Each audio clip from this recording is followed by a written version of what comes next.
Obviously, you're feeling the vibe of the conversation, so what are you doing staying here for so long? Keep on. I have a question for you. Go.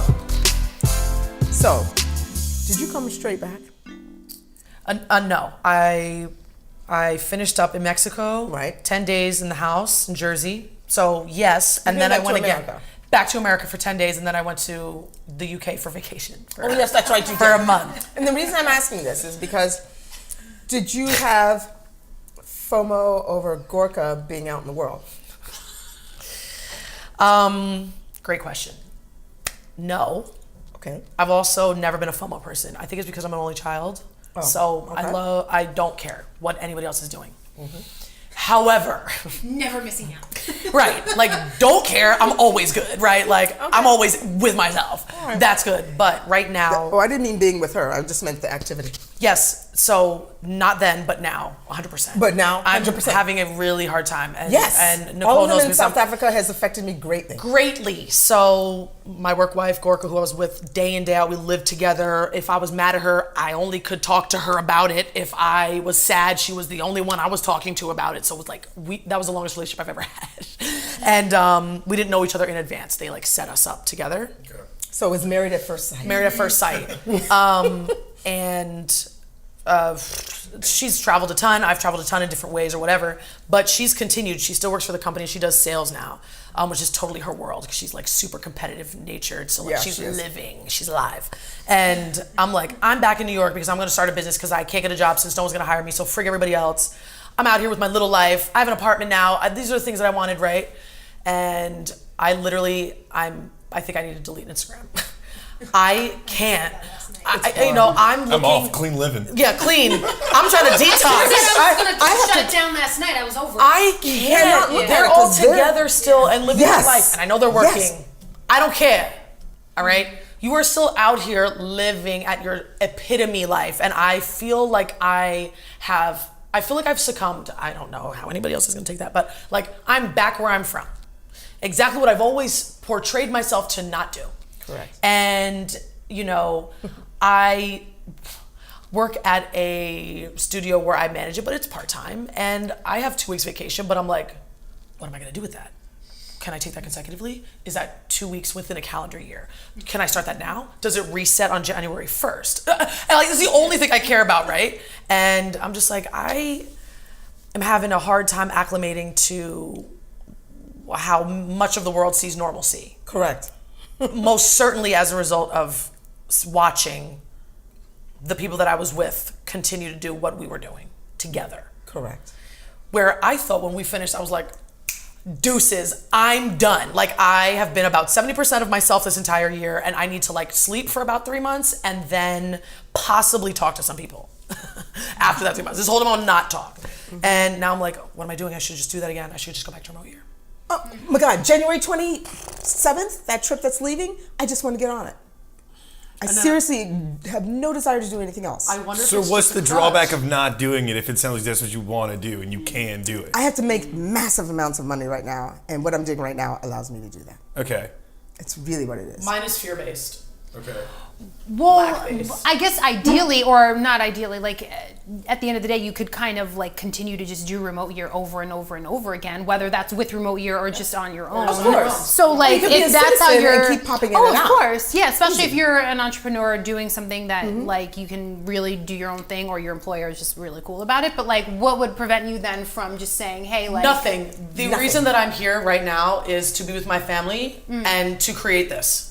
I'm here to create a foundation for this because this is one of the best cities to do something entrepreneurial like that. Boom. And especially if you're from here and, everybody got a guy. I got a guy that has a sign. I got a guy that got a camera. I got a guy that got this. I can't do that elsewhere. Correct. As well as I can do it here. So I understand logically that this is where I need to be at this moment. I'm trying hard not to put a limit because timing then because nothing ever goes to time. Correct. But like not more than 2 years though. Like no timeline, but Here's the thing though, this lifestyle that is very new, whether like as amazing as it is, as the drawbacks are, like it's not sustainable for your entire life. No. No, it's not. Right? It's not. So It's called remote year. Yes, but like digital nomading is the term that's like Yes. yeah. It's like that's not like a sustainable lifestyle. So eventually, at some point, you are going to come back, and when you come back, like how do you integrate into life, like from like an employer's perspective, like it's very weird. Like is that person going to jump ship again because they get unsettled? Correct. That was the What is question that I got in my interview.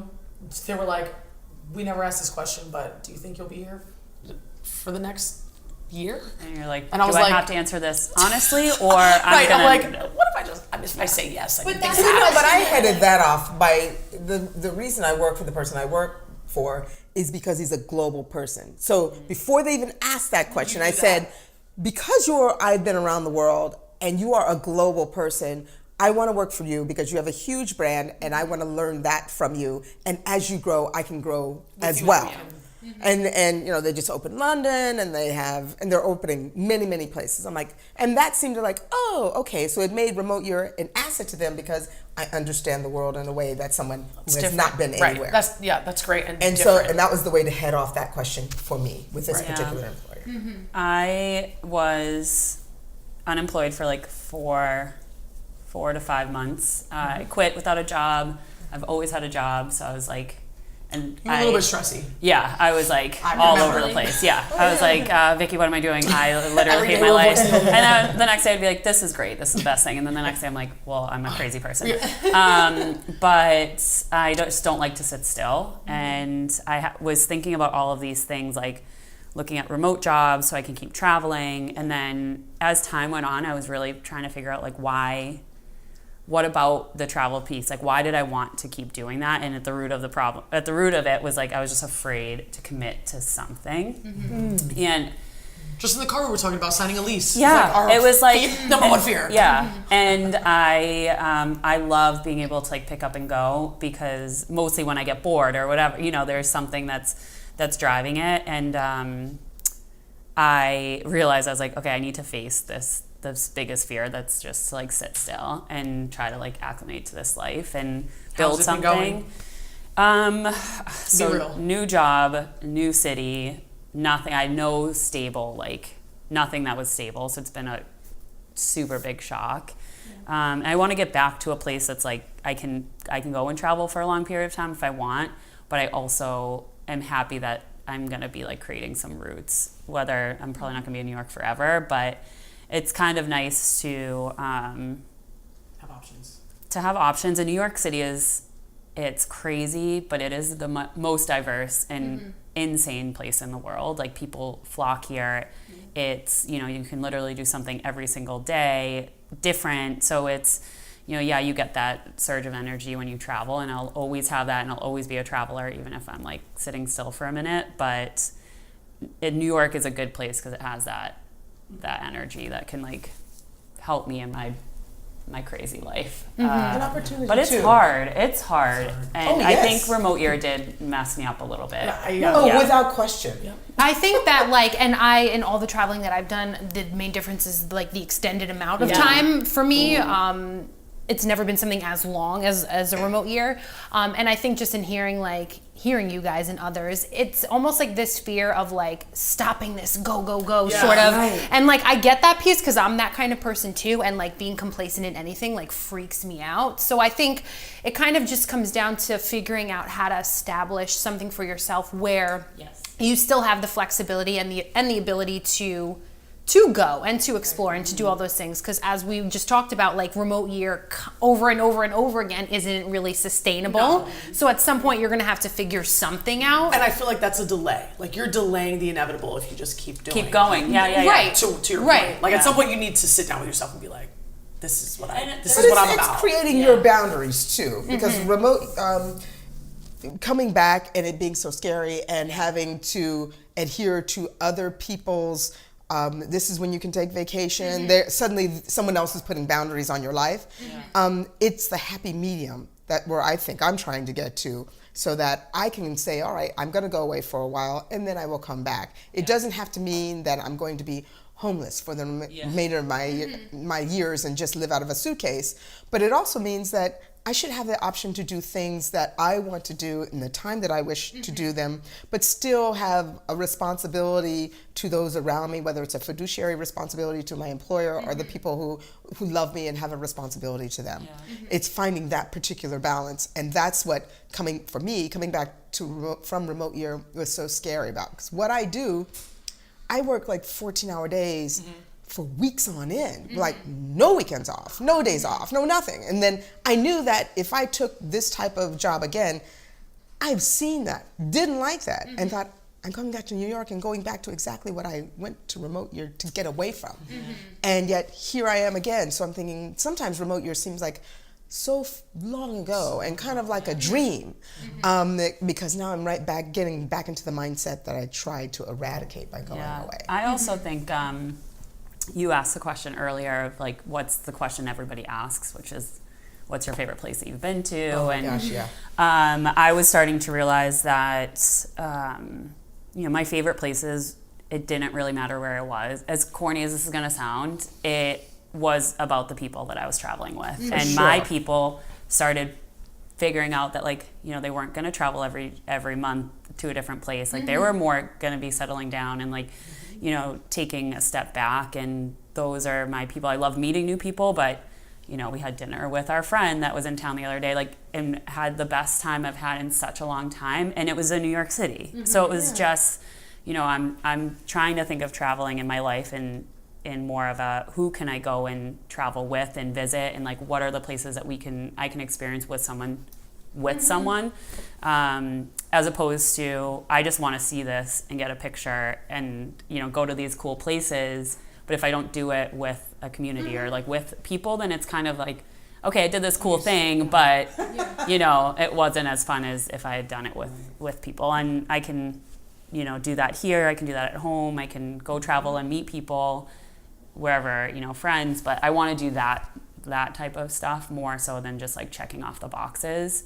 And when I was looking at jobs, I was like, if I go on get a remote job and nobody else is really remote or traveling and living that lifestyle, then I'd just be traveling by myself, and I'd be which is fine for a small extent, but I don't want to be traveling by myself forever, and it's so hard to meet people. But I guess I've done a little bit of traveling, not a lot. Obviously, nothing close to what your passports probably look like. So I guess what I'm kind of thinking about is from an employee perspective, what's the want to travel from the employee versus now let's talk about the need to travel. What's kind of the things you guys think you've brought back from that traveling that's helped you in your careers that could be something you go to and say, the reason I'm a more well-rounded candidate or I can provide X, Y, and Z is because I've had this experience, which I think trying to get more people exposed to this, whether it be just working remote, how do you really talk about the benefits from doing this, as opposed to being stationary? I was working in a big office, I think there was 1,000 people in our office. We were all really young, and we were in sales, and I was trying to be a sales manager, and I thought I had it all together. I was a really good employee, and I was on that track, but I was a little bit cocky, and I also just didn't have patience for people. I was if you're not, why aren't you working as hard, or what's happening?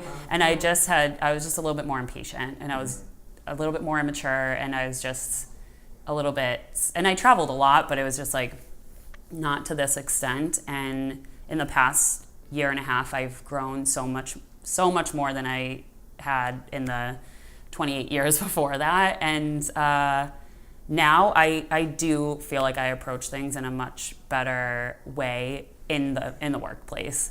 So I'm much more open-minded of trying to figure out who you are as a person, where you're coming from, because I grew up in Boston, and New York's the most diverse place. Boston's not very diverse, so it's we're all coming from the same circle right now, and it just opened my eyes that everybody's dealing with something or come from different backgrounds, but we're all pretty similar. So we're all just humans. We're all just trying to figure it out. But if you don't have the space to meet new people and learn that stuff, then you're doing yourself a disservice. And then in the office, it's it's more about work, and you never get to know your coworkers, and then you never get to know what makes them tick and how to work with them and how to get the most out of, if you're a manager, or to get the most out of your coworkers that you're working with. And I am just approaching it in a much more humane way than I was before, which was just like,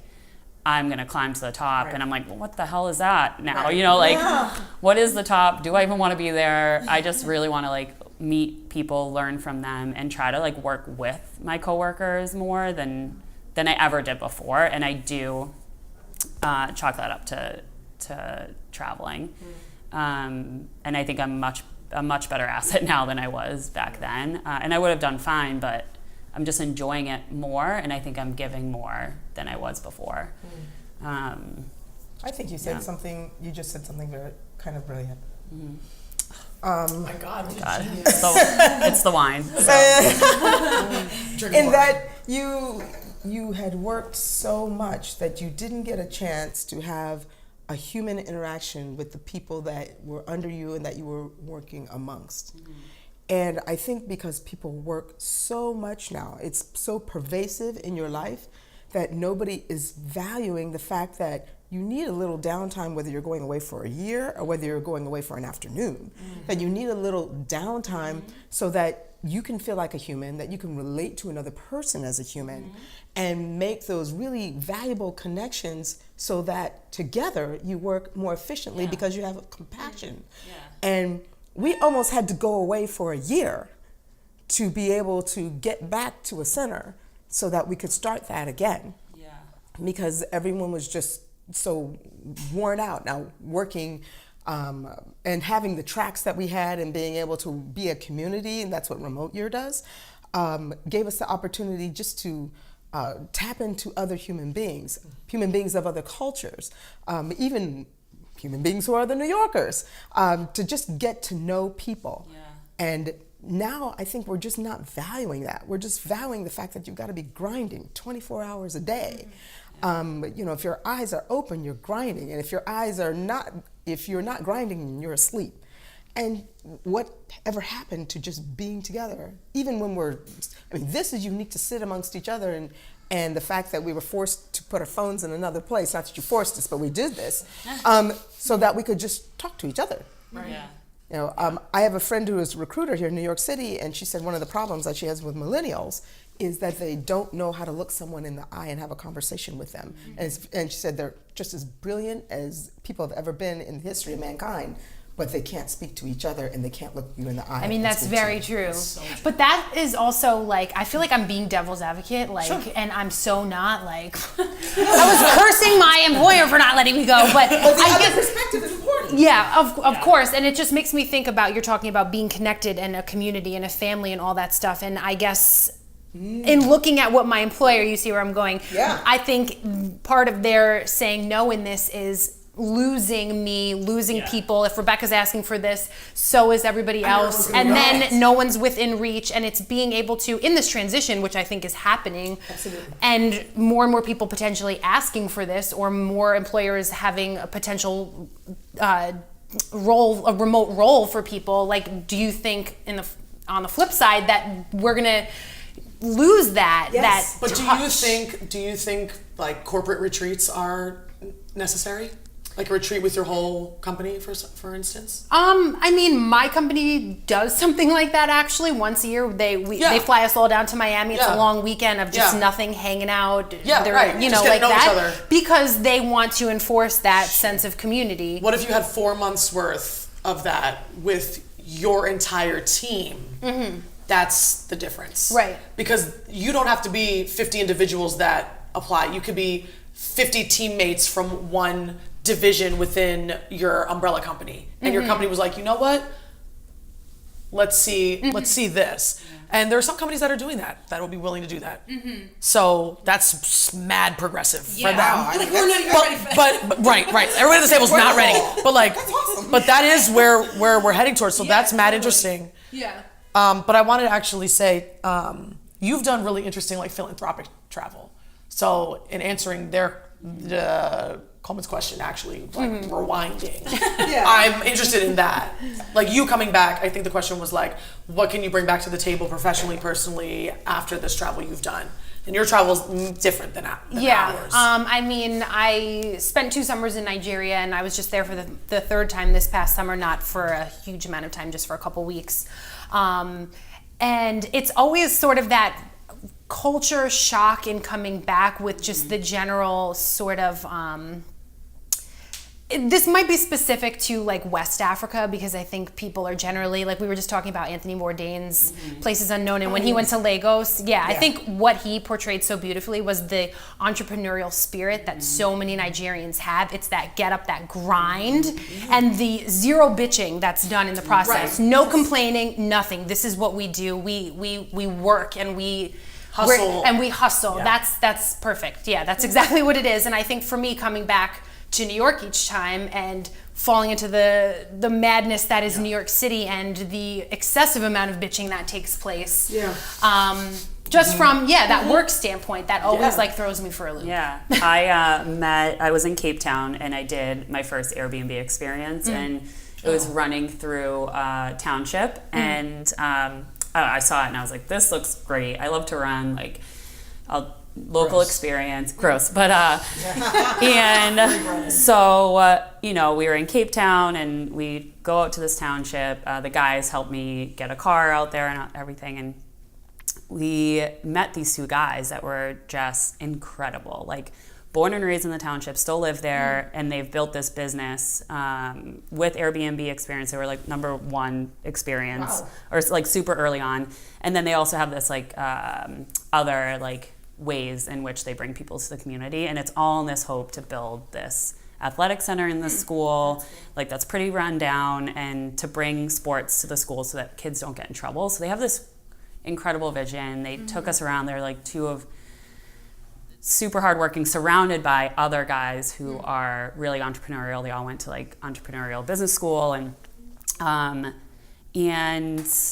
asking questions like, how much money have you raised already? Like all of these things. And they're like, well, we're still in the early stages, and there's all these roadblocks for them, but they never once skipped a beat of like, it's too hard. It's, or like, it's not big enough. We're not making a big enough impact. Or it was just more of like, this is what we're doing, and we're gonna save the world and do it by, these small things. And then they got invited to Airbnb, had this launch experience, the big party in LA.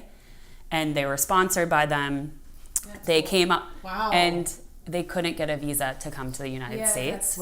So they've, we're here, me and my coworker, like one of my really good friends, talking about all of these countries we've gone to and all of this stuff. And it's like, they're like, wow, that's crazy. But not in a jealous way. And they weren't even like mad that they couldn't do it. They're like, one day we'll get there. And I was like, if this was someone in the States and they couldn't do something, like we're just like, we would just be either, we can't do it, defeated, like I'm not making a big enough impact, so I can't do this. But I just think like there are so many people who don't have passports, or companies who like don't appreciate the like what travel can do. And I think it's, even if you meet one person that's can be inspiring, and then you see that how much of a struggle it is for them to even leave their own country, like to go somewhere else. It's like, I just hope that we can, it might not be for everybody. Not everyone's going to travel the world in this sense of like, really immersive travel. But if we can get more people and more companies to sponsor like sabbaticals or, 2-week vacations, you have to take it and you have to go somewhere, and like, we're going to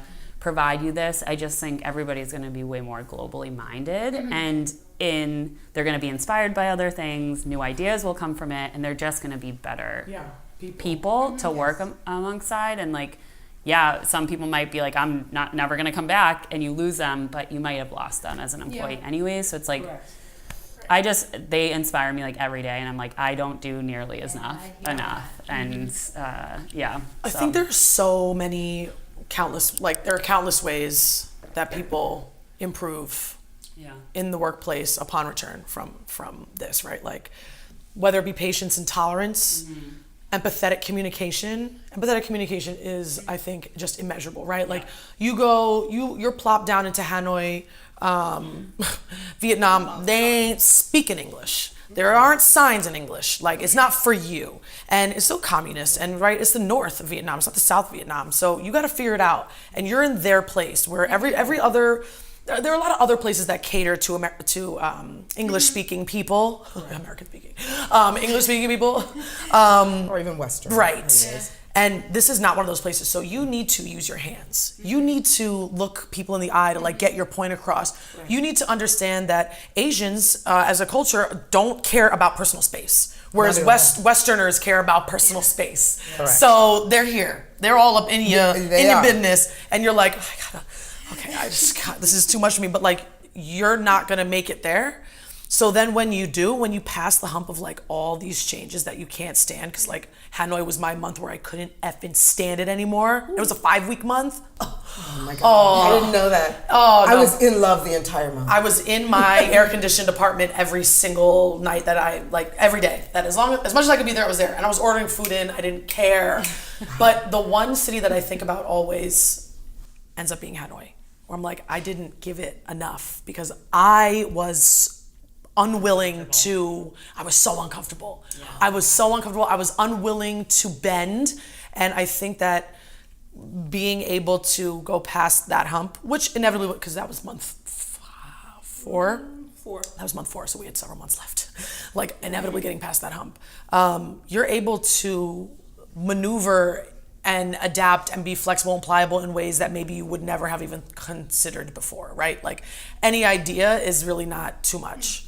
It's fine. We can work with this. You give me this much, we can make it this much. It's no problem. We don't have a whiteboard, and we needed that for this presentation that we're gonna have in front of. Yeah, like okay, it's fine. We have a projector. Like I don't know, I'll make it. We can do charades. Like it'll be fine. And you just become more of a thinking, I think, creative person because you have to work with what you have, which we have everything here. We have everything, especially in New York, but in America, we have everything. Mm-hmm. Places that have so little, they still make it work. Yeah. Of course. With each other. So much community and so much togetherness, and it takes a village to raise all of us together. Like, that's something that can most certainly be brought back. I think adaptability is immense, and right? People are, like that's the biggest thing. I think. I have. I was gonna say. No. I have a question for you. So like, and this happens all the time because remote year has like 1,000, 1,500 people, whatever, and that's a small number in the world of like people who do this crazy stuff. And the way we talk about travel is like, immersive. And do you feel intimidated like talking about travel? Yeah, like people who don't travel as much. I think with my sisters, I like push it. I'm like, oh, we should go to this crazy place, and I'm like, no, like I'm not there yet. Let's go somewhere else. And but they're still traveling, and that's great. So I would just love to hear your view of like. I don't think I quite have that same type of passion for travel. Yeah. I mean, but it's not we're not making you feel any sort of way. No, I'll tell you the thing that has been going through my mind, which is probably maybe a little bit more of the corporate type of thing. Sure. I'm sitting here looking this number on the balance sheet. How do I justify it? I'm sitting here and I'm looking at all of these things you guys are talking about: adaptability, creative, making it happen. Those are great skill sets to have in my employees. But how do I make that number on the balance sheet reflect that so I can sell it internally to where I can pay for you to do that? I've got the wheels turning. Because I, from my perspective, have to justify that number. Of course. And everything you guys have said are great things that I think any employer would love to have in their employee. But then what if you still didn't have to pay sell for that it? internally. What if you, as a company, like it didn't adjust your costs? And how do we do that? Like I would pay for it, so it comes out of my pocket. So it's a personal expense. Oh yes, absolutely. Personal We personally pay for remote year. Yeah. Okay. Out of remote year is the same. Actually, remote year. The monthly fee is less than my rent here in New York City. Really? Yes. And that includes what? That includes the transfers from country to country, my home, as well as my co-working space, and the events through through the month. I pay for my own food. So basically, you're just paying for my salary. But the fact of the matter is, you're not paying for me to be in your building and having to use the resources that are within your building. So you don't have to have the real estate for me to be able to sit there. I can electronically communicate with you anytime that you need for me to do so. And even when I don't know what happens with your vacation, what am I trying to say? Accounting wise, vacation is something that's very different accounting wise than you being an employee. So how you want to carry me on your books could be a savings for you as well. Even with me buying my own travel insurance and me not being on your insurance, which every time you pay insurance for an employee, because I know you carry the heftier load than I do, you could even take me off your insurance, and then you could pay for my travel insurance, which will be less money than what you're going to be paying yearly.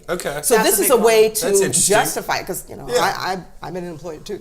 And so this is a way you can justify the expense, and you're going to get an employee who is more productive because they're packing everything that they need to do into this small ball of time because they want to do other things that you're going to see on the Instagram. And you're going to get someone who is going to be more adaptable, more malleable, who's going to be a better employee. You have to take care of the employees at home. There's nothing as a single employee that I can do about that. But that's a decision that you have to make. But for financial reasons, there are hard numbers that you can point to, which will make this work. The key with speech is that everybody really understand that nobody is coming at them from malice. Making somebody not be able to say something isn't solving the problem of why it is that somebody is feeling a hurtful way towards you. So if we look at speech like almost like a symptom, but more like evidence of a culture or of a system or of a movement, then there's opportunity to learn more about how we're influenced and things that need to change in like more systemic and cultural ways. The fact that he's taking a knee during the anthem that everyone's so upset about?